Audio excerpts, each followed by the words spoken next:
இதோ இந்த தேசத்தை உங்களுக்கு முன்பாக வைத்து நீங்கள் போய் கர்த்தர் உங்கள் பிதாக்களாகிய ஆபிரகாமுக்கும் ஈசாக்குக்கும் யாக்கோபுக்கும் அவர்களுக்கு பின்வரும் அவர்கள் சந்ததிக்கும் ஆணையிட்டு கொடுத்த அந்த தேசத்தை சுதந்திரித்துக் கொள்ளுங்கள் என்றார்.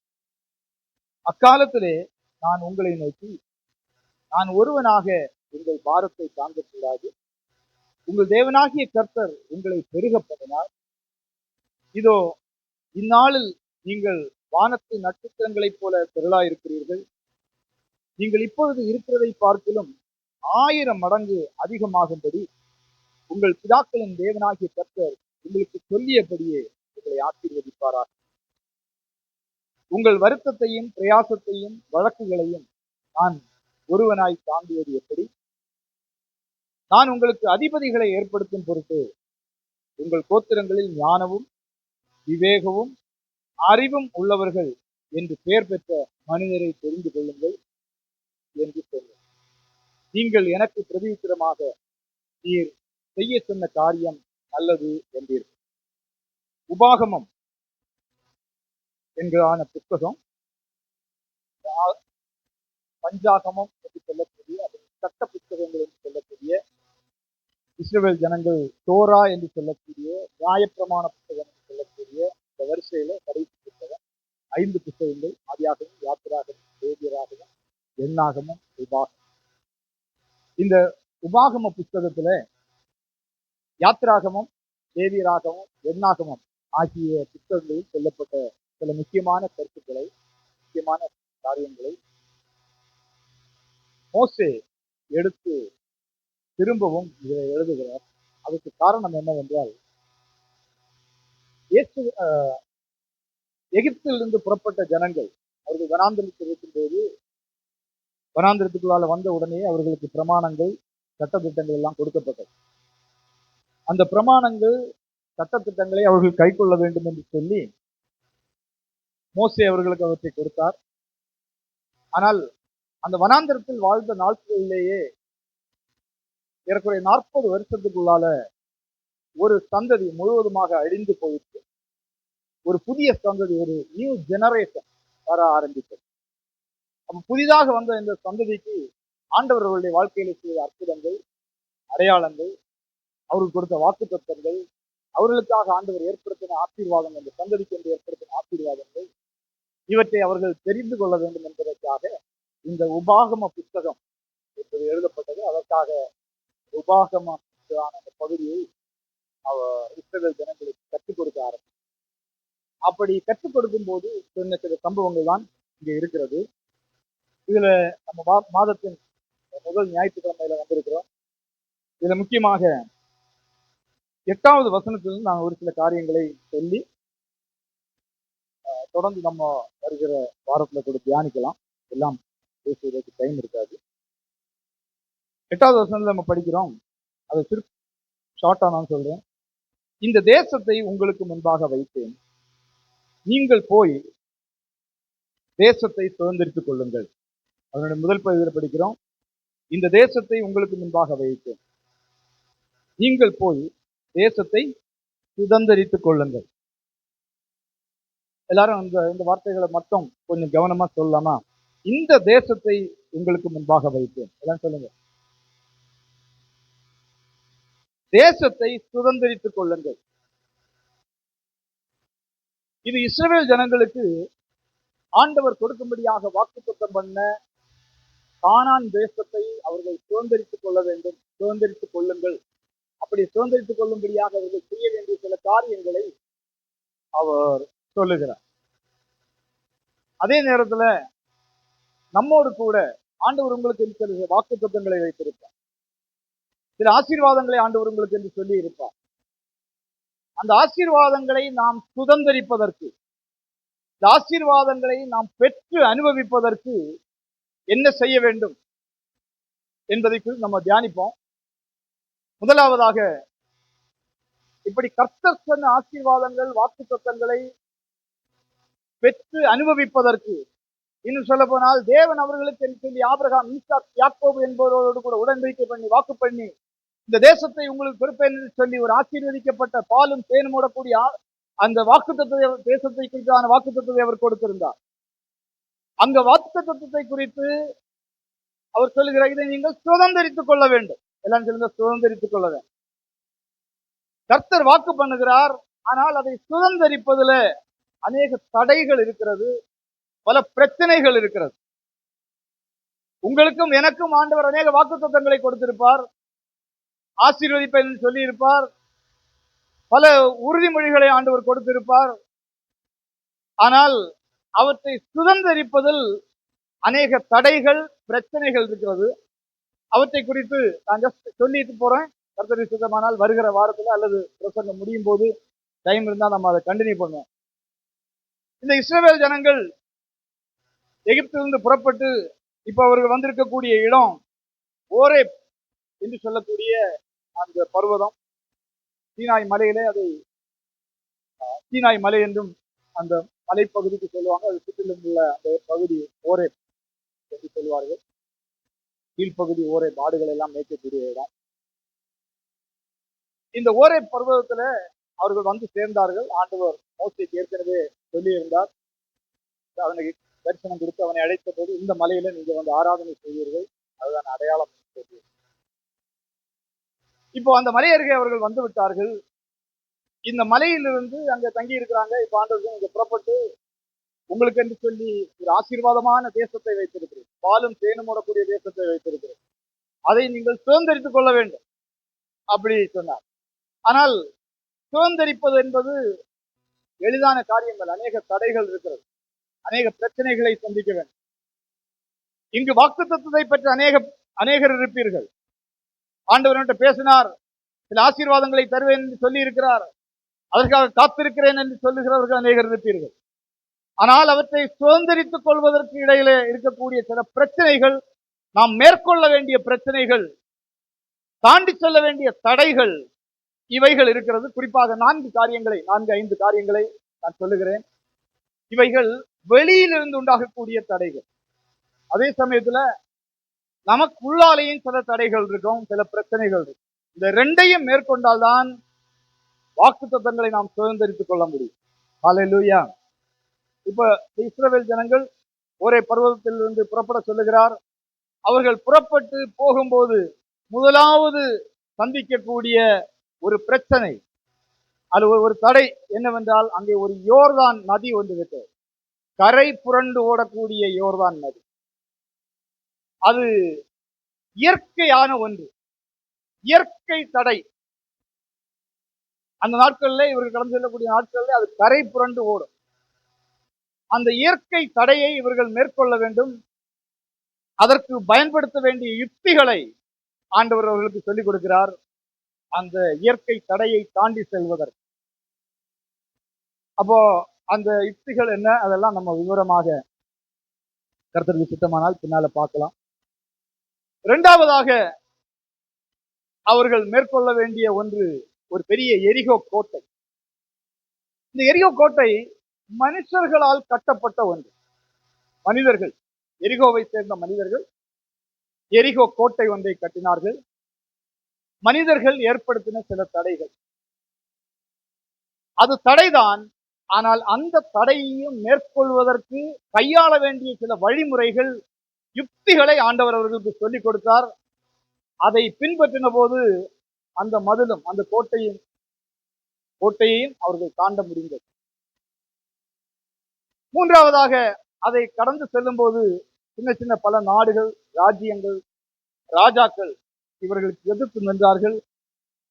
அதையெல்லாம் தாண்டி போவதற்கு ஆண்டவர் கிருபை செய்தார். அவர்களை எல்லாம் மேற்கொள்வதற்கான வழிமுறைகளை கர்த்தர் அவர்களுக்கு கற்றுக் கொடுத்தார். இப்ப கானான் தேசத்துக்கு உள்ளால வந்துட்டாங்க.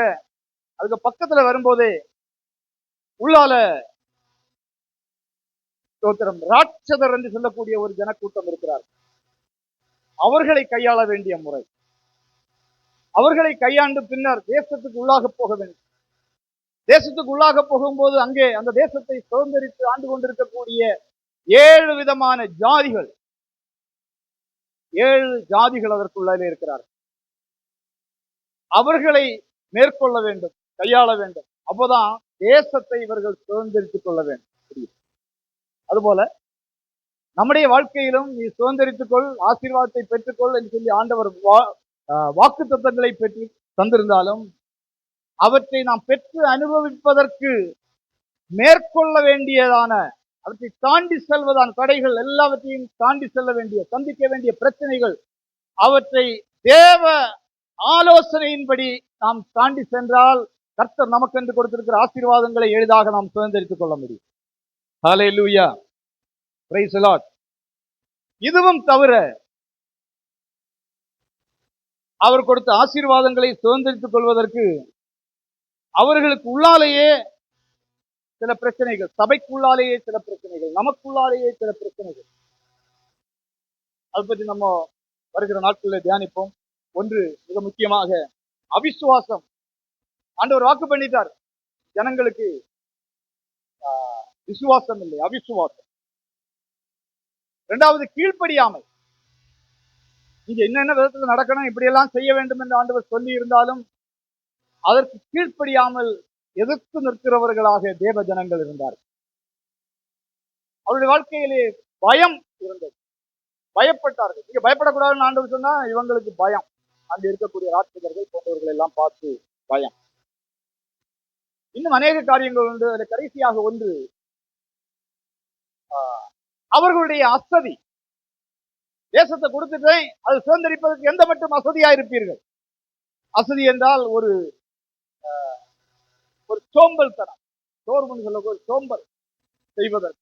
இவைகள் எல்லாம் கர்த்தர் கொடுத்திருக்கிற, வாக்கு பண்ணி இருக்கிற ஆசீர்வாதங்களை சுதந்திரிப்பதற்கு தேவ பிள்ளைகளுக்கு இன்றும் அது தடையாக இருக்கிறது. இவைகளை மேற்கொள்ளும் போதுதான் கர்த்தர் வாக்கு தந்த வாக்கு திட்டங்களை, ஆசீர்வாதங்களை, நன்மையான ஈவுகளை நாம் சுதந்திரிக்க முடியும். ஹல்லேலூயா, ஹல்லேலூயா. இன்னைக்கு நம்ம கொஞ்சம் இதனுடைய பேக்ரவுண்ட்ல போயிட்டு பிறகு இந்த பக்கம் வரலாம் அப்படின்னு சொல்லி யோசிக்கிறேன். நாம் வாசித்த வேத பகுதியிலே 6வது வசனத்தை நான் படிக்கிறேன். உபாகமம் 1:6. ஓரேபிலே நம்முடைய தேவனாகிய கர்த்தர் நம்முடைய சொன்னது என்னவென்றால், நீங்கள் இந்த மலை அருகே தங்கி இருந்தது போதும். நீங்கள் இந்த மலை அருகே தங்கி இருந்தது போதும். மோசேக்கு ஆண்டவர் அந்த ஓரே பர்வதத்தில் காட்சி அளித்த போது, அந்த சம்பவத்தை நம்ம வருவோம், காட்சி அளித்த போது அவன் ஆண்டவருடைய அழைப்பை அவன் ஏற்றுக்கொள்ளவில்லை. பல சாக்குப்போக்கள்லாம் சொன்னான். என்ன அடையாளம்னு கேட்டான். இந்த மலையிலே நீங்கள் தேவனை ஆராதிப்பீர்கள்.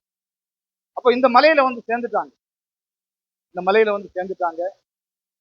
நல்ல ஆசீர்வாதமான இடம். வனாந்தரம் தான், மலைப்பகுதி தான், சூடான இடம் தான். ஆனால் இவர்களுக்கு என்று சொல்லி விசேஷித்த மேக ஸ்தம்பம், இரவிலே அக்கினி தீபம், வெளிச்சம் காட்டுவதற்கு. சரியா சொல்ல போனா வெளியே எல்லாம் சூடும், வெளியே போகக்கூடாத அவ்வளவு கரித்து போடக்கூடிய சூடு, வனாந்திர சூடாக இருந்தாலும் இவங்க எப்படி இருந்தாங்கன்னா ஏர் கண்டிஷன் ரூமுக்குள்ளால இருந்த மாதிரி இருந்தாங்க. சபை என்பது அப்படித்தான் இருக்கிறது. உள்ளாலே வந்து நல்ல ஒரு ஆசீர்வாதமான இடமாகத்தான் சபை இருக்கிறது. வெளியே உபத்திரவம் தான், வெளியே கஷ்டம்தான், வெளியே வறுமைதான், வெளியே பலவிதமான பிரச்சனைகள் இருக்கிறது. ஆனால் சபை என்பது ஒரு ஆசீர்வாதமான இடம். ஆண்டவர் அவர்களுக்கு நல்ல மன்னாவை கொடுத்திருந்தார். ஏர் கண்டிஷன் ரூம்ல நல்ல மன்னா, அவங்க என்னங்க கேட்டாங்களோ அதெல்லாம் கொடுத்தாரு. நல்ல தண்ணீர், இறைச்சி கேட்டாங்கன்னா இறைச்சி, எல்லா ஆசீர்வாதங்களோடும் இஸ்ரவேல் சபை ஓரே பர்வதத்தண்டை வந்து அப்படியே நிலை கொண்டது. எத்தனை வருஷங்க அங்க இருந்தாங்கன்னு தெரியாது. மொத்தம் 40 வருஷம் வனாந்திரத்தில் இருந்தாங்க. அவங்க பிரயாணம் பண்ண நாட்கள் கொஞ்சம் தான். அதிகமாக பல இடத்திலே அவர்கள் கூடாரம் போட்டு தங்கி இருந்தார்கள். அதுபோல இப்போ இந்த இடத்துல தங்கி இருக்காங்க. இது நல்ல வசதியான ஒரு இடம். இந்த இடத்தை விட்டு போகிறதுக்கு அவங்களுக்கு வசதி, விருப்பம் இல்லை. சபை நிறைய சமயங்கள்ல ஒரு 50 பேர் 60 பேர் சபையில சேரும்போது சபை ஒரு என்டர்டைன்மெண்டாக, வெறும் ஒரு ஆசீர்வாதத்துக்குரிய இடமாக, கர்த்தர் நன்மைகளை தருகிறார், அதை அனுபவித்து இந்த இடத்துக்குள்ளால் ஆசீர்வாதமாய் இருப்போம் என்கிறதான நிலைமையில கிறிஸ்தவ சபைகளும் இருக்கிறது. அல்லேலூயா. ஆண்டவர் மோசேயை பார்த்து சொன்னார், நீங்க இந்த ஒரே பர்வதத்துல என்டர்டெயின்மெண்டோடு கூட இருந்தது போதும். ஸ்தோத்திரம். காரணம், சுதந்திரிக்க வேண்டிய இடம் வேறு இருக்கிறது. பல மலைகள் இருக்கிறது, பள்ளத்தாக்குகள் இருக்கிறது. நீங்கள் துரத்த வேண்டிய ஜாதிகள் இருக்கிறார்கள், மேற்கொள்ள வேண்டிய ராஜாக்கள் இருக்கிறார்கள். ஆகையினால் இந்த இடத்தை விட்டு நீங்கள் புறப்பட்டு செல்ல வேண்டும். அல்லேலூயா. சபை என்பது கொஞ்சம் விசுவாசிகள் வந்த உடனே நமக்கு ஸ்பெஷல் மியூசிக் சிஸ்டம் உண்டாகும், பாட்டு பாடுறது, இதெல்லாம் வரும்போதுதான் ஆளுகள்லாம் முன்னால வருவாங்க. இதெல்லாம் வரும்போது ஸ்டேஜை பயன்படுத்துறதுக்கு நிறைய பேர் கேட்பாங்க, பெர்ஃபார்ம் பண்றதுக்கு நிறைய பேர் கேட்பாங்க. இன்னும் நமக்கு நல்ல பின்னால லைட் எல்லாம் போடுற ரொம்ப நல்லா இருக்கும். லைட் எல்லாம் போடுவாங்க, டான்ஸ் எல்லாம் நடக்கும். அப்போ வெளியே இருந்து கொஞ்சம் பேர் வாரவங்களுக்கு, ஓ சர்ச் நல்லா இருக்கு, புதுசா நிறைய பேர் வர ஆரம்பிப்பாங்க. சபை என்பது ஒரு என்டர்டெயின்மெண்ட் ஆக கண்டினியூ பண்ண வேண்டிய இடம் அல்ல. சபைக்குள்ளால் ஆசீர்வாதம் இருக்கிறது, என்டர்டெயின்மெண்ட் இருக்கிறது. ஆனால் அந்த இடத்திலேயே அந்த ஆசீர்வாதங்களை பயன்படுத்தி கொண்டு உள்ளாக இருக்க வேண்டியவர்கள் அல்ல. அவர்கள் சபையை விட்டு புறப்பட்டு தேசங்களை, ஜனங்களை சுதந்திரிக்க வேண்டியவர்கள், கர்த்தருக்கென்று ஆதாயப்படுத்த வேண்டியவர்கள். ஸ்தோத்திரம். இயேசு கிறிஸ்து தம்முடைய சீஷர்களை அழைத்து அவர்களிடத்துல சொன்னார், நீங்கள் புறப்பட்டு போங்கள். அவங்களுடைய ஆசை விருப்பம் எல்லாம் எருசலேம் தான். எருசலேமை விட்டு எங்கேயும் போறதுக்கு அவங்களுக்கு மனசு இல்லை. அங்க பெரிய தேவாலயம் இருக்கிறது, அங்கே யூதர்கள் கூட்டம் இருக்கிறார்கள், அவங்களுக்கு தான் சுவிசேஷம், அவங்களுக்கு தான் ரட்சிப்பு. அப்படி எருசலேமை சூழ்ந்திருந்தார்கள். அவர்களை கூப்பிட்டு ஆண்டவர் சொன்னால், நீங்கள் புறப்பட்டு சகல ஜாதிகளுக்கும் போக வேண்டும், சகல ஜாதிகளையும் சீஷர்களாக மாற்ற வேண்டும், அவர்கள் எல்லாரையும் சபைக்குள்ளாக கொண்டு வர வேண்டும். சகல ஜாதிகளையும் குறித்து கர்த்தர் கரிசனை உள்ளவராயிருக்கிறார். அல்லேலூயா. நான் சொல்லுகிறேன், நம்முடைய சபையில் இருக்கக்கூடிய ஒவ்வொருவரும், சபை வளர்ந்தது நல்லதுதான், இந்த இடத்தை வெறும் ஒரு என்டர்டெயின்மெண்ட் இடமாக அல்லது ஒரு ஆசீர்வாதத்தின் மையமாக, இது ஆசீர்வாதத்தின் மையம் தான், அதை மட்டும் பயன்படுத்தாமல் ஸ்தோத்திரம், சுதந்திரிக்க வேண்டிய இடங்கள் நம்மை சுற்றிலும் இருக்கிறது, சுதந்திரிக்க வேண்டிய தேசங்கள் இருக்கிறது. நாம் புறப்பட்டு செல்வதற்கு ஆயத்தமாக வேண்டும். ஹல்லேலூயா. ஒரு ஞாயிற்றுக்கிழமை ஆரம்பித்தால் மறு ஞாயிற்றுக்கிழமை வரையிலும் நாம் என்ன செய்கிறோம்? ஞாயிற்றுக்கிழமை மட்டும் வந்து ஒரு ஆடம்பர ஆராதனை நடத்தி கொண்டு போகிற இடமாக சபை அமையக்கூடாது. சபை ஆத்துமாக்களை குறித்தான கரிசனை உள்ளவர்களாக இருக்க வேண்டும். ஹல்லேலூயா. புதிதாக சில ஜனங்கள் யாராவது வந்திருக்கலாம், நீங்க தயவு செய்து மன்னிக்கணும். Praise the lord. ஹல்லேலூயா. நம்ம ஒரே இடத்துல இருந்து ஒரு ஞாயிற்றுக்கிழமை போன அடுத்த ஞாயிற்றுக்கிழமை வந்து ஆராதனை நல்லா இருக்கணும், நல்ல பாட்டு பாடல்கள் வேணும், அதெல்லாம் தேவைதான். ஆனால் சபையை குறித்த தேவனுடைய திட்டம் என்பது சபையிலிருந்து புறப்பட்டு செல்ல வேண்டும். ஹல்லேலூயா. சபையிலிருந்து புறப்பட்டு செல்ல வேண்டும். VBS நாட்கள்ல தெரு தெருவாக சென்று அழைக்கிறதுக்கு ஆட்கள் தேவை. இந்த VBS நாட்கள்ல அந்நியூருக்கு போகிறதுக்கு ஆட்கள் தேவை. இந்த VBS நாட்கள்ல பொன்னியம்மன் மேட்ல உதவி செய்வதற்கு ஆட்கள் தேவை. ஹல்லேலூயா. இந்த இடைப்பட்ட நாட்கள்ல முடிஞ்சா லீவ் எடுங்க, லீவ் எடுக்க முடிஞ்சவங்க விடுங்க. நாம் கர்த்தருக்காக ஏதாவது ஒன்றை செய்கிறவர்களாக மாற வேண்டும். ஸ்தோத்திரம். ஹல்லேலூயா.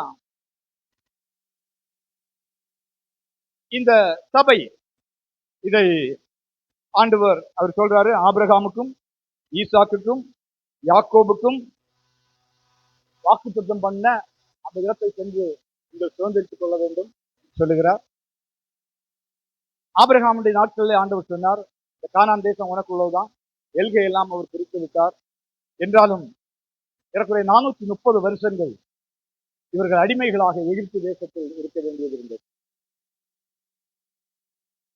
அந்த 430 நாட்கள் நிறைவேறின போது மோசே என்கிறதான ஒருவனை ஆண்டவர் அங்கே எழுப்புகிறார். அவனுடைய பிறப்பு, அவனுடைய அழைப்பு இதெல்லாம் நமக்கு அநேகருக்கு தெரியும். அதனால் அந்த பகுதிக்குள்ளாக செல்ல விரும்பவில்லை. மோசேயை ஆண்டவர் அழைத்தார். அவனுக்கு அந்த பாரத்தை கொடுத்திருந்தார். அவன் பார்வோனுடைய குமாரத்தியின் மகன் என்கிறதான நிலைமையில பார்வோனுடைய அரண்மனையிலே வளர ஆண்டு உதவி செய்தார். உண்மையாக சொல்ல போனா இதன் ஒரு எபிரேயன் விளைப்புக்காக இங்க போனவன் ஸ்தோத்திரம். இப்போ ஆண்டவர் அற்புத பிரகாரமாக அவனை மீட்டு கொண்டு பார்வோனுடைய அரண்மனையிலே அவன் சிறு வயதுக்கு வளர்ந்து வருகிறார்.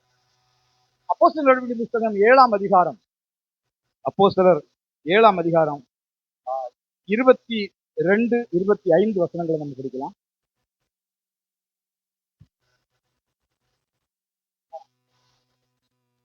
மோசே எகிப்தியருடைய சகல சாஸ்திரங்களிலும் கற்பிக்கப்பட்டு வாக்கிலும் செய்கையிலும் வல்லவனானான்.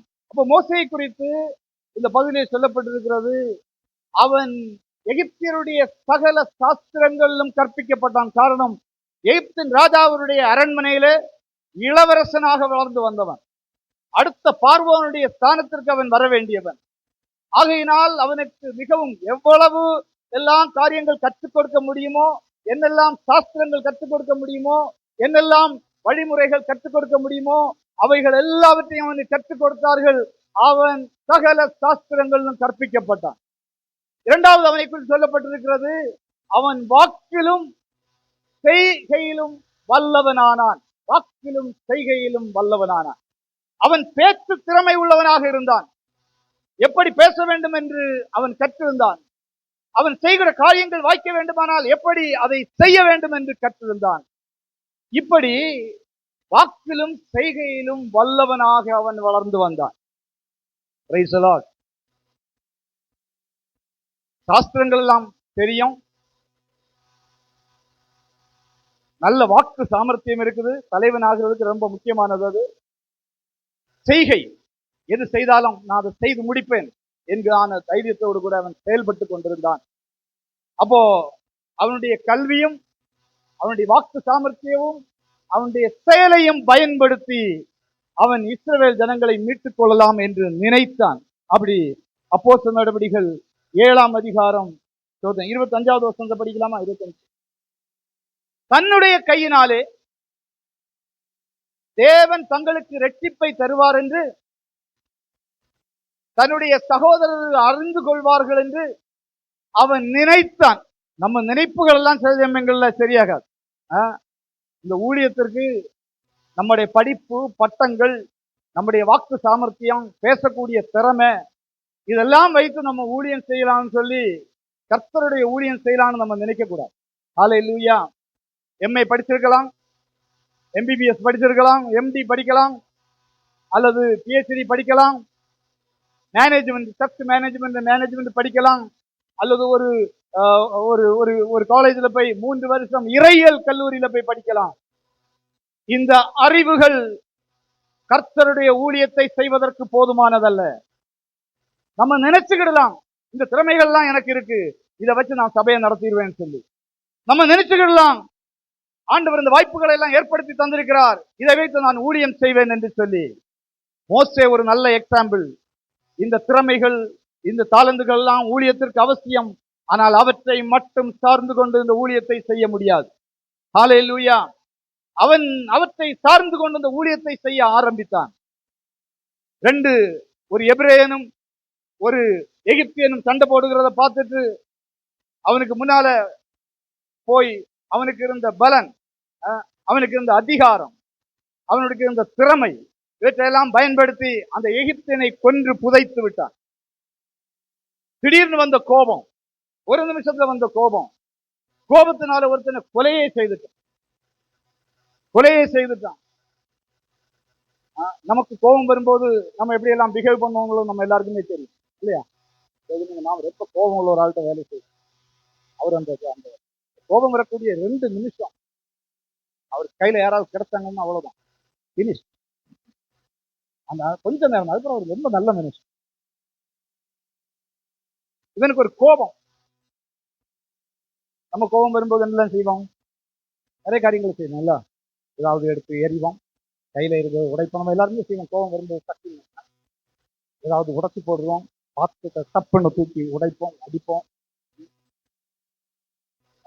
இந்த கோபத்துல பல பல விதத்துல அது பிரதிகளிக்கும். சில சமயங்கள்ல கோபம் வரும்போது சிரிப்பாங்க. அந்த சிரிப்பை பார்த்தாலே தெரியும் ஒரு மோசமான சிரிப்பு. நம்ம அதை எப்படியாவது கட்டுப்படுத்தி இருந்தேன் சிரிக்கிறாங்க, முகத்துல பார்த்த ஒண்ணு தெரியும் இது கோபத்தினால வரக்கூடிய சிரிப்பு, உண்மையான சிரிப்பு, அகத்தின் அந்த உண்மையான அன்பினால வரக்கூடிய சிரிப்பு இல்லை. ஆனா சிரிச்சு காட்டணுமே, அதனால சிரிச்சு காட்டுவாங்க. நிறைய காரியங்கள் நம்ம செய்வோம். இப்போ ஒரு எளிதான வழி, எனக்கு பிடிக்கல, எனக்கு கோபமா இருக்குன்னு சொன்னா வாட்ஸ்அப் குரூப்ல இருந்து எக்ஸிட் ஆயிடும். கோபத்தை வெளிப்படுத்தக்கூடிய வித்தியாசமான முறைமைகள். ஸ்தோத்திரம். அதுக்கு ஒரு கொலை செய்ததுக்கு சமம்.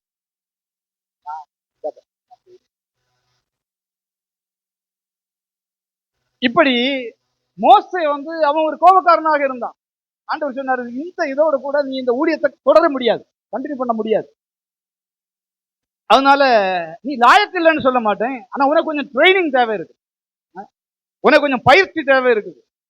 40 வருஷம் நீ இந்த எகிப்து தேசத்துக்குள்ளால இருந்து கற்றுக்கொண்ட வாக்கு வல்லமை, வாக்கு சாமர்த்தியம், இதெல்லாம் நினைச்சு வச்சுட்டு செய்யலாம்னு சொன்னா இந்த ஊழியம் செய்வதற்கு உனக்கு பயிற்சி தேவை அப்படின்னு சொல்லி அவனை ஆண்டவர் அங்க இருந்து அனுப்புறாரு. நீ இப்போ மீதியான் தேசத்துக்கு போ.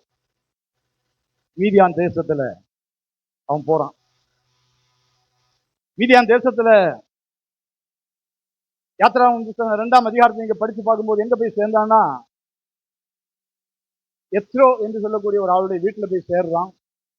அவனுக்கு வீட்டுல 7 பிள்ளைகள், 7 பெண் பிள்ளைகள், 7 பெண் பிள்ளைகள், கூட ஒரு மாமியார், 8 பேர். 8 பெண்களுடைய வீட்டுல இவன் போய் சேர்றான். முன்னால நல்ல பிரசங்கம் பண்ணக்கூடிய ஒரு பாஸ்ட், நல்ல ஜோக்கா பேசுறது இறந்து போற பாஸ்ட் PS ராஜாமணி, அவர் தான் நினைக்க முன்னால இருக்க சொன்னது எனக்கு ஞாபகம் இருக்கு. இப்படி 8 பேருக்கு வீட்டுல போய் இவன் மாமனார் மைனாரிட்டி ஆயிட்டாங்க, 8 பெண்கள் மெஜாரிட்டியா இருந்தாங்க. இவங்களுடைய வாக்கெல்லாம் அங்க எடுபடவே படாது. என்ன, வீட்டுல ஒரு ஒய்ஃப் இருந்தாலே அவளுடைய உங்க வாக்கெல்லாம் அங்க எடுபடாது, செல்லுபடி ஆகாது. இங்க 8 பேருடைய வீட்டுல போய் இவனுடைய வாக்கு சாமர்த்தியம் அங்க செல்லுபடி ஆகல. வாக்குல வல்லவனாக இருந்தான், செய்கையில செயல்ல நீ என்ன செய்ய தெரிஞ்சாலும் சரி, எங்க வீட்டுல ஆடு இருக்கு, அதுதான் மேய்க்கணும். உனக்கு வேற பல கலைகள் கற்றுக்கலாம். இப்ப என்ன வேலை? 40 வருஷம் ஆடு மேய்ச்சான். 40 வருஷம் அவன் கற்று பல கலைகளை சேர்ந்திருந்தாலும் அவனுக்கு ஒரு ட்ரைனிங் தேவைப்பட்டது. 40 வருஷம் வேற ஒண்ணு அவனுடைய வாக்கு சாமர்த்தியோ திறமையோ ஒன்னும் பயன்படுத்த முடியல. மே மே மே இந்த சத்தம் மட்டும்தான் அவன் கேட்டுட்டே இருந்தான் 40 வருஷம். படித்ததெல்லாம் மறந்து போச்சு, எப்படியெல்லாம் பேசணும்னு கற்றுக்கொண்டான், அதெல்லாம் மறந்து போச்சுது. அதான் ஆண்டவர் அவன் அழைக்கும் போது சொல்றான், நான் மந்த நாவும் திக்கு வாயுமா மாறிட்டேன். 8 பெண்களுக்கு கூட சேர்ந்து 40 வருஷம் ஆடுகளுக்கு பின்னால நடந்து படிச்ச கலையெல்லாம் மறந்து போய் இப்ப பேசவும் தெரியாது, என்ன சொல்லணும்னு தெரியாது, மந்த நாவும் திக்கு வாயனுமா மாறிட்டேன் அப்படின்னு சொல்லி அந்த நிலைமைக்கு வந்த பிறகுதான் அந்த ஸ்தோத்திரம் தன்னுடைய மாமனாருடைய ஆடுகளை மேய்த்து கொண்டு அங்க சொல்லப்பட்ட 6வது வருஷம் சொல்லப்பட்ட ஓரே பெண்டுக்கு ஆன பர்வதத்திலே வந்தான். தேவ பர்வதமாகிய ஓரே பர்வதத்திலே வந்தான். அங்கு அவன் இப்படியெல்லாம் என்னெல்லாம் நினைச்சிருப்பான் பாருங்க. நாம் படித்த கல்வி, எனக்கு இருந்த அந்தஸ்து, எனக்கு இருந்த அதிகாரங்கள் எல்லாமே இல்லாம போச்சு, ஒண்ணுமே பயன் இல்லாம போயிடுச்சு. வாலிபத்து நாட்கள் நல்ல ஆரோக்கியமாக இருந்தேன், துடிதுடிப்பாக இருந்தேன், எந்த யுத்தமும் செய்ய முடியும், எத்தனை பேரையும் கொல்ல முடியும், அப்படி தைரியசாலியாக இருந்தேன். இப்போ வயசாயிடுச்சு, 80 ஆயிடுச்சு, ஆரோக்கியம் எல்லாம் போய்விட்டது, படித்த ஞானமும் கல்வியும் எல்லாம் போய்விட்டது, பேச்சு திறமையும் போய் படித்தது ஒன்றும் பயன்படவே இல்லை. இனி நான் என்ன செய்ய முடியும்? அப்படி அந்த ஒரே பர்வத தண்டையிலே அவன் வரும்போது பல கேள்விகள். வயசு 80 ஆகுது, கர்த்தருக்காக பயன்பட வேண்டிய நாட்கள் எல்லாம் வீணாய் போயிற்று, கர்த்தருக்காக பயன்பட வேண்டிய துடுதுடுப்பான நாட்கள் எல்லாம் போயிற்று. ஊழியத்தை செய்ய வேண்டும் என்று விரும்பினேன், அது ஒண்ணுமே நடக்கல. ஆண்டவருக்காக பெரிய காரியங்கள் சாதிக்கணும் என்று நினைத்தேன், அவைகள் ஒன்றும் நிறைவேறவில்லை. இப்போ திக்கு வாயும் மந்த நாவுமாக இதான் வந்து நிக்கிற ஆண்டவரே ஸ்தோத்திரம். கர்த்தர் அவனை எங்க தரிசனம் கொடுத்தார். ஹல்லேலூயா.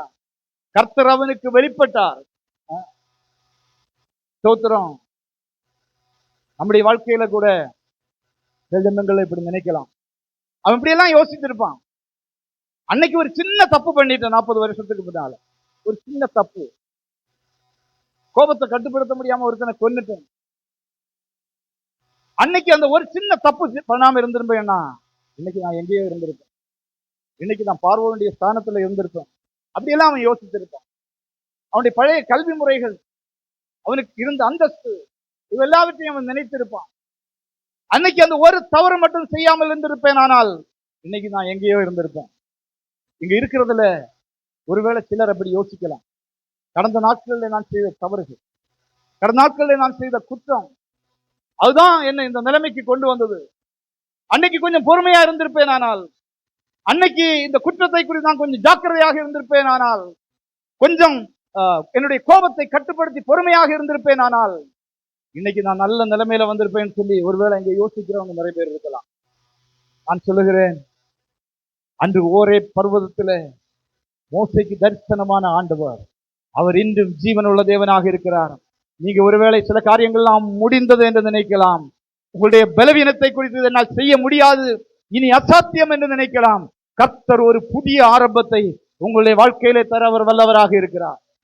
ஹல்லேலூயா, ஹல்லேலூயா, பிரைஸ் தி லார்ட். மோசேயை ஆண்டவர் தெரிந்து கொண்டார். ஓரே பர்வதத்தண்டே அங்கிருந்து ஜனங்களை மீட்டுக் கொண்டு அற்புத அடையாளங்கள் மூலமாக அந்த ஸ்தோத்திரம்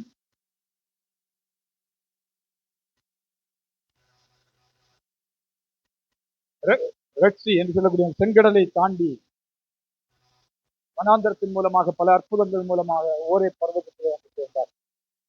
அங்கதான் ஆண்டவர் அவங்களை பார்த்து சொன்னார், இந்த மலையில் நீங்கள் தங்கி இருந்ததுக்கு ஹல்லேலூயா, நீங்கள் கடந்து செல்ல வேண்டும்.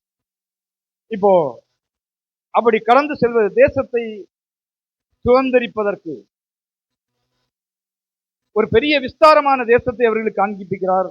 7வது வசனத்திலே, நீங்கள் திரும்பி பிரயாணம் புறப்பட்டு எமோரியரின் மலை நாட்டிற்கும் அதற்கு அடுத்த எல்லா சமனான வெளிகளிலும் குன்றுகளிலும் பள்ளத்தாக்குகளிலும் தென் திசையிலும் கடலோரத்திலும் இருக்கிற கானானியரின் தேசத்துக்கும் லீபனோனுக்கும் ஐப்ரோத் என்னும் பெரிய நதி வரைக்கும் போங்க. இந்த தேசமெல்லாம் நீங்கள் சுதந்திரித்துக் கொள்ள வேண்டும். இந்த தேசத்தை நீங்கள் உங்களுக்கு ஆதாயப்படுத்த வேண்டும் என்று ஆண்டவர் அவரோடு பேசுகிறார். 8வது வசனத்துல, இந்த தேசத்தை உங்களுக்கு முன்பாக வைத்தேன். ஹல்லேலூயா. கர்த்தர் பரந்ததும் விஸ்தாரவுமான ஒரு தேசத்தை நமக்கு முன்பாக வைத்திருக்கிறார். ஹல்லேலூயா. ஆண்டவரை அறியாத ஒரு கூட்டம் ஜனங்கள் அங்கே இருக்கிறார்கள். அவர்களை ஆதாயப்படுத்த வேண்டும் என்று ஆண்டவர் சபையை வைத்திருக்கிறார். ஹல்லேலூயா. நம்ம ஒவ்வொருவரையும் ஆண்டவர் அதற்காக வைத்திருக்கிறார். அதை சுதந்திரித்துக் கொள்வதற்கு சில தடைகள், நான் ஏற்கனவே சில தடைகளை பற்றி எல்லாம் சொன்னேன். ஸ்தோத்திரம். முதலாவது, யோசுவாவின் புஸ்தகம்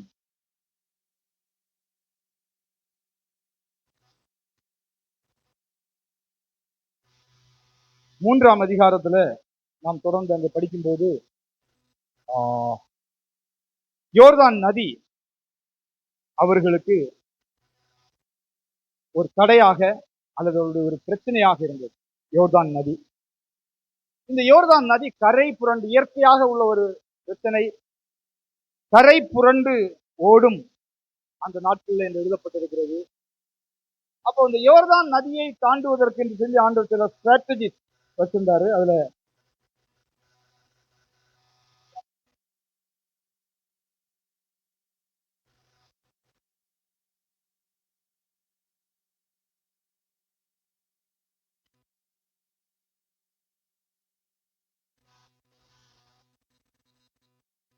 மூன்றாம் அதிகாரம் 5வது வசனம் நாம் படிக்கலாம். யோசுவா ஜனங்களை நோக்கி, உங்களை பரிசுத்தம் பண்ணி கொள்ளுங்கள். ஒரு பெரிய பிரச்சனை முன்னால இருக்குது.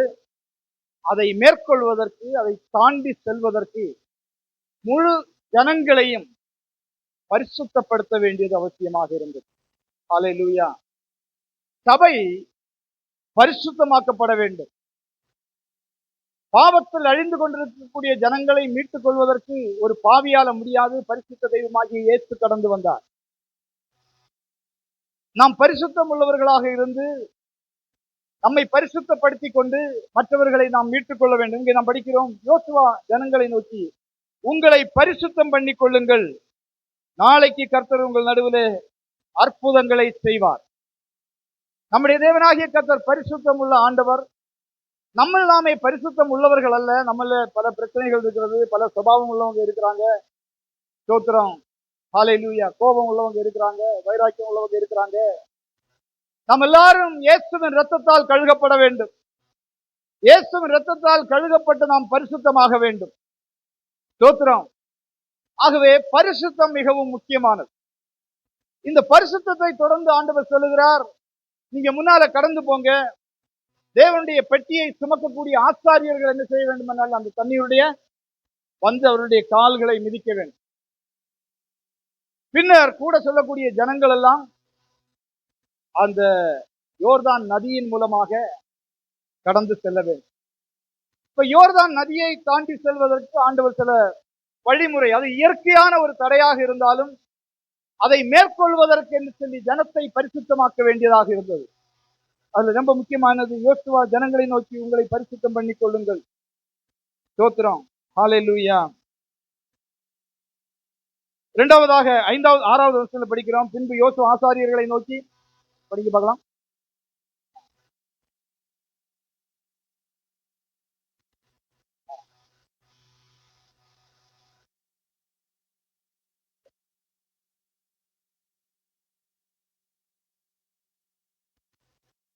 கர்த்தர் யோசுவாவை நோக்கி, நான் மோசேயோடு இருந்தது போல உன்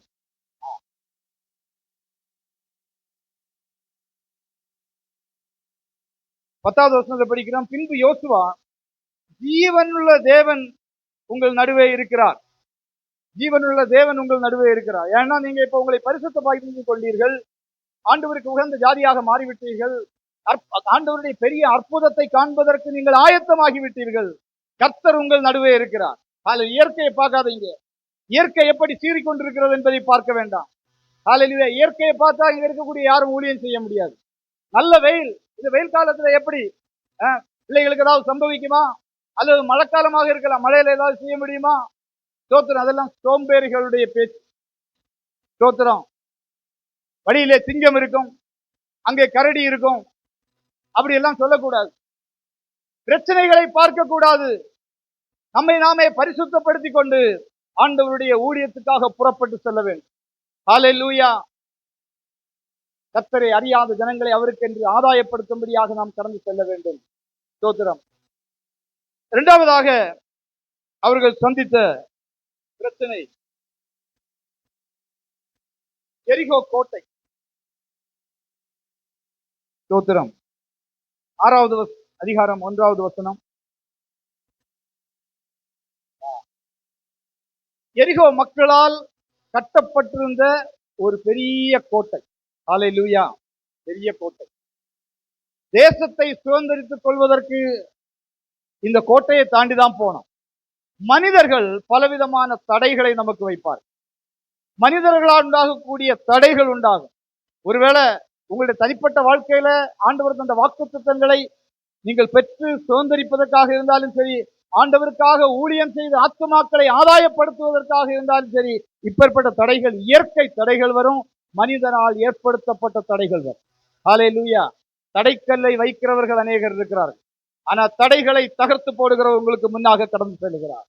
தடைகளை தகர்த்து தாண்டி செல்ல உதவி செய்கிற ஆண்டவர் நமக்கு முன்னாக கடந்து செல்கிறார். ஹல்லேலூயா. அப்போ இந்த தடையை மேற்கொள்வதற்கு, இந்த பிரச்சனையை மேற்கொள்வதற்கு ஆண்டவர் அவங்கள்ட்ட ஒரு ஒரு யுக்தியை பயன்படுத்தும்படியாக சொன்னார். அது என்னவென்றால், நீங்க எல்லாரும் என்ன செய்யணும்னா அந்த கோட்டையை மௌனமாக ஒன்னும் பேசாம என்ன செய்யணும், ஒவ்வொரு நாளும் ஒரு முறை சுத்த வேண்டும். அப்படி 6 நாள் சுத்தி வர வேண்டும். ஒவ்வொரு நாளும் ஒரு முறை, அப்படி 6 நாள் மௌனமா வரணும். இந்த இஸ்ரவேல் ஜனங்கள் புறப்பட்டு வாரதெல்லாம் யாருக்கு தெரியும்னா, எரிகோவில் உள்ள ராஜாவுக்கும் எரிகோவில் உள்ள ஜனங்களுக்கும் தெரியும். இவர்களை குறித்தான செய்தி ஏற்கனவே அவங்களுக்குள்ள பயத்தை உண்டாக்கி வச்சிருக்கு. அங்க வேவுகாரர்கள் சென்றார்கள். அந்த வேசியான ஸ்திரீ அவர் சொல்றா, உங்களை பத்தி ஏற்கனவே நாங்க எல்லாம் பயந்து நடுங்கி போய் இருக்கிறோம் அப்படின்னு சொல்லி. ஒருவேளை ராஜா எல்லாம் யோசித்து இருப்பாரு, இவங்க வருவாங்க, நம்ம யுத்தத்துக்கு ஆயத்தமாகணும் அப்படின்னு சொன்னா, ஒரு சத்தமும் இல்லை, கையில ஒரு ஆயுதமும் இல்லை, அமைதியா வந்து சுத்தி வந்துட்டு பேசாம போறாங்க. அந்த ராஜாவுக்கு புரிஞ்சிருக்காது என்ன நடக்குது. ஒரு நாள் பண்ணாங்க, 2 நாள் பண்ணாங்க, 3 நாள் பண்ணாங்க, 4 நாள், 5 நாள், 6 நாள் பண்ணாங்க. 7வது நாள் ஆண்டவர் சொன்னாரு, இன்னைக்கு 7 முறை நீங்க சுத்தி வர, 7 முறை சுத்தி வர. ஐயா, டெய்லி ஒரு முறை சுத்தி சுத்தி நடந்தே கால் வலிக்குது. நாளைக்கு 7 முறை சுத்துறதுன்னு சொன்ன முடியாது, காலெல்லாம் நல்லா வலிக்கும். ஏன் ஆண்டவரே, ஒரு நாளையில அற்புதம் செய்யக்கூடாதா? ஒரு தடவை சுத்தி வந்தவன அற்புதம் செய்யக்கூடாதா? எங்க கால் வலி உங்களுக்கு தெரியுமா? நம்ம நிறைய கேள்விகள் எல்லாம் கேட்போம். ஆண்டவருக்கு தெரியுமா இதெல்லாம்? நான் எவ்வளவு கஷ்டப்படுறேன் ஆண்டவருக்கு தெரியுமா? ஆண்டவர் சொல்லுவாரு, சொல்ற மாதிரி செய்யப்பா. சில உபதேசங்கள் எல்லாம் பைபிள்ல இருக்கிறத நம்ம கடைபிடிக்கணும். சொன்னா வந்து வெள்ளக்காரங்க எல்லாம் இப்படி செய்யறாங்களா, தலையில முக்காடு போடணும் அப்படின்னு சொன்னா ஒண்ணு கேட்பேன், வெள்ளக்காரங்க எல்லாம் முக்காடு போடுறாங்களா? அவங்க எப்படி நிற்கிறாங்க? எப்ப என்ன சொல்லி இருக்க, சொல்றதை செய். நான் சொல்றேன், அந்த எரிகோ கோட்டை 7வது நாள் சுத்தி வந்த போது, 7 முறை சுத்தி வந்த போது இடிஞ்சு விழுந்தது. இவங்க சுத்தி வந்ததுனால நடக்கல, ஆண்டவருடைய வார்த்தைக்கு அப்படியே கீழ்ப்படிந்ததுனால நடந்தது. ஹல்லேலூயா. நம்ம ஆண்டவர்கிட்ட போய் நம்முடைய சின்ன மூளையும் வச்சுட்டு சிலவங்க வந்து கேட்பாங்க, என்னது, ஏன் அந்த நன்மை தீமை அறியத்தக்க தனியா மரத்தை அங்க கொண்டு வச்சாரு? நீ இப்படி கேட்பேன்னு தெரிஞ்சுன்னா உன்கிட்ட கேட்டது செய்திருக்காரு. கொஞ்சம் புத்தி அறிவை கொடுத்து யோசிக்கிறதெல்லாம் சொல்லியிருக்கீங்களா? நேரம் இப்படி கேட்பேன்னு தெரிஞ்சுன்னா உங்கள்கிட்ட கேட்டு ஒன்னும் ஒரு ஐடியாவும் வேண்டாம், கர்த்தர் என்ன சொல்லுகிறாரோ அது மாதிரி கேட்கும். ஹல்லேலூயா. சில ஒழுக்கங்களை நம்ம அப்படியே கடைபிடித்தால் போதும். நான் இப்ப சில ஒழுக்கங்கள் எல்லாம் சொல்ல போறேன்.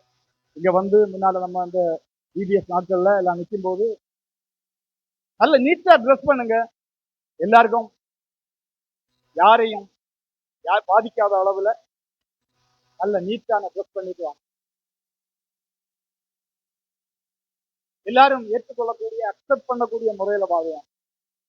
இல்ல அதுக்கு இப்ப எனக்கு விருப்பம் உள்ளபடிதான் நான் ட்ரெஸ் பண்ணுவேன் அப்படின்னு சொன்னா கீழ்ப்படிதல் இல்லை.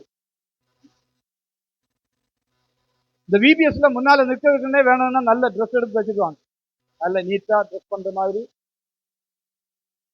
அலங்காரமும் ஆடம்பரமும் வேண்டாம், முன்மாதிரியும் எல்லாரும் ஏற்றுக்கொள்ளக்கூடிய விதத்திலையும் நம்ம நின்று இந்த விபிஎஸ் ஊழியங்களை செய்யணும். அதுபோல தம்பிமாரும் நல்ல ஒரு பேண்ட், நல்ல டீசெண்டான பேண்ட், வெளுத்து சாயம் போனதெல்லாம் போட்டுட்டு வராதுங்க. பகுதி வெள்ளையா இருக்கும், பகுதி கருப்பா இருக்கும். கொஞ்சம் நல்ல ட்ரெஸ், நல்ல நீட்டான ட்ரெஸ் கொண்டு வாங்கி போட்டுக்குவாங்க.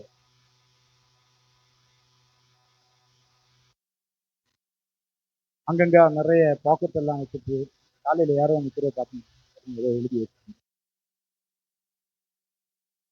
பிள்ளைகள், வாலிப தம்பிமாரு அல்லது ஸ்தோத்திரம் சின்ன பிள்ளைகள் வரும்போது அவங்க பார்த்தா, நாளைக்கு நானும் இது மாதிரி ட்ரெஸ் போடணும், இந்த முட்டை எல்லாம் கிழிஞ்ச ஒரு ட்ரெஸ் போடணும் அப்படின்னு நினைக்க கூடாது. ஒரு பேண்ட் போட்டு பார்த்தா தெரியும்ல இந்த இடம் அவ்வளவு ஓட்டையா.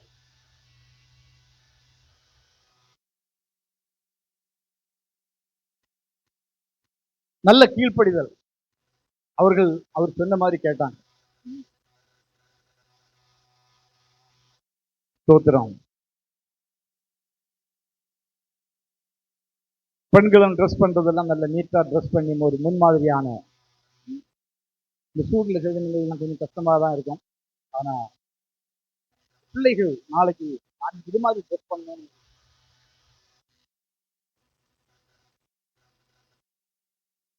ஸ்தோத்திரம். ஒரு நல்ல டீசெண்டான ட்ரெஸ் பண்ணி அழகாக நம்ம வரக்கூடிய பிள்ளைகளுக்கு ரோல் மாடல் நம்ம தான். நீங்க முட்டி போட்டீங்கன்னா பிள்ளைகளும் முட்டி போடுவாங்க. நீங்க தலையில துணி போட்டீங்கன்னா அவங்களும் எடுத்து தானாவே போடுவாங்க. பிள்ளைகள் தானா எடுத்து போடுவாங்க.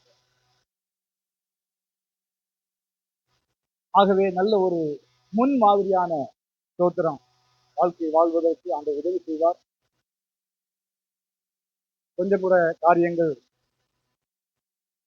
அடுத்த வாரத்துல நமக்குள்ளால உள்ள பிரச்சனைகள், அவிசுவாசம், கீழ்ப்படியாமை, அசதி, நம்முடைய பயம், நம்முடைய முரட்டுத்தனம், இதெல்லாம் மாற்றினாதான் நம்ம என்ன செய்ய முடியும்னா சுதந்திரிக்கணும், தேசத்தை சுதந்திரிக்கணும். இல்லைன்னா இந்த இடத்த ஒரு என்டர்டெயின்மெண்ட் சென்டராக மாற்றிக்கிட்டோம். என்டர்டெயின்மெண்ட் சென்டராக மட்டும் மாற்றாம பிள்ளைகளை கர்த்தருக்கு நேராக, கர்த்தருக்கு ஏற்ற பயபக்தியில வளர்ப்பதற்கு இந்த உதவி செய்யணும். கை வைத்து கொண்டு அலேலியா சொன்னாங்க, அதற்கு ஸ்தோத்திரம். அவங்க எல்லாம் தவறாம இங்க வரணும். எல்லாருக்கும் வேலை இருக்குது, இங்க வேலை இருக்குன்னு சொல்றேன். இந்த வேலை இருக்கு, அவங்க தீர்மானம் சொல்றேன். பிள்ளைகளுக்கு மாலையில் நடக்கக்கூடிய ஸ்தோத்திரம், ஹல்லேலூயா. கர்த்தர் உங்களை ஆசீர்வதிப்பார். நாம் தொடர்ந்து ஜெபிப்போம். இருக்கிற இடங்களில் எழுந்து நிற்கலாம். ஹல்லேலூயா. தடைகள் பல உண்டு. அந்த தடைகளை கர்த்தருடைய ஆலோசனையின்படி நாம் மேற்கொள்ள வேண்டும்.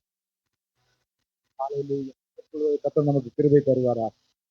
ஒருவேளை யோர்தானை போல பிறண்டு ஓடக்கூடிய பிரச்சனைகள் நமக்கு முன்பாக வரலாம். நம்மை நாமே பரிசுத்தப்படுத்திக் கொண்டு உபவாசத்தினாலும் ஜெபத்தினாலும் நம்மை தூய்மையாக்கி கொண்டு ஹல்லேலூயா இயற்கையான பிரச்சனைகளை நாம் மேற்கொள்ள முடியும். ஸ்தோத்திரம். எல்லாரும் ஸ்தோத்திரம் பண்ணுவோம். ஹல்லேலூயா. ஆண்டவரே ஸ்தோத்திரம், ஸ்தோத்திரம் ஆண்டவரே. கர்த்தர் கிருபையாயிரும், கிருபையாயிரும், கிருபையாயிரும், கிருபையாயிரும், கிருபையாயிரும், கிருபையாயிரும். ஹல்லேலூயா, ஹல்லேலூயா, ஹல்லேலூயா, ஹல்லேலூயா. உமக்கென்று நாங்கள் ஊழியம் செய்ய வந்திருக்கிறோம் ஆண்டவரே. எல்லா தெய்வீக சுபாவங்கள்னாலும் எங்களை நிரப்பும். நாங்க பிள்ளைகள்ட்ட எல்லாம் அன்போடு நடந்து கொள்ளணும் ஆண்டவரே. ஓ, எங்களுடைய சக ஊழியர்கள், எங்களோடு ஊழியம் செய்யக்கூடிய வாலண்டியர்ஸ், டீச்சர்ஸ், மற்றவர்களோடு எல்லாரையும் ஒண்ணு மாதிரி பார்க்கணாப்பா. எல்லாரையும் ஒண்ணு மாதிரி பார்க்கணாப்பா. ஹல்லேலூயா. பக்கத்துல நிற்கவங்க இயேசுவண்டை கொண்டு போறதுக்கு ஒரு மனுஷனை தூக்குறது மாதிரி பாவனை பண்ணணும். ஹல்லேலூயா. அவங்க யாருன்னு பார்க்க கூடாது, எனக்கு உதவி செய்ய வந்திருக்கிறாங்க. நாங்க ஒன்றாக சேர்ந்து இங்க வரக்கூடிய 250 பிள்ளைகளை தேவனுடைய ராஜ்யத்துக்கு இயேசுவண்டை அழைத்து செல்லுவோம். இயேசுவண்டை அழைத்து செல்லுவோம். ஹல்லேலூயா. கர்த்தர் கிருபை தருவீராக. ஸ்தோத்திரம், ஸ்தோத்திரம், ஸ்தோத்திரம். கர்த்தர் எங்களுக்கு உதவி செய்யும்படியாய் ஜெபிக்கிறோம். நம்முடைய கரங்கள் அர்ப்பணிக்கிறோம். இயேசுவின் நாமத்தில் கேட்கிறோம் நல்ல பிதாவே. ஆமென்.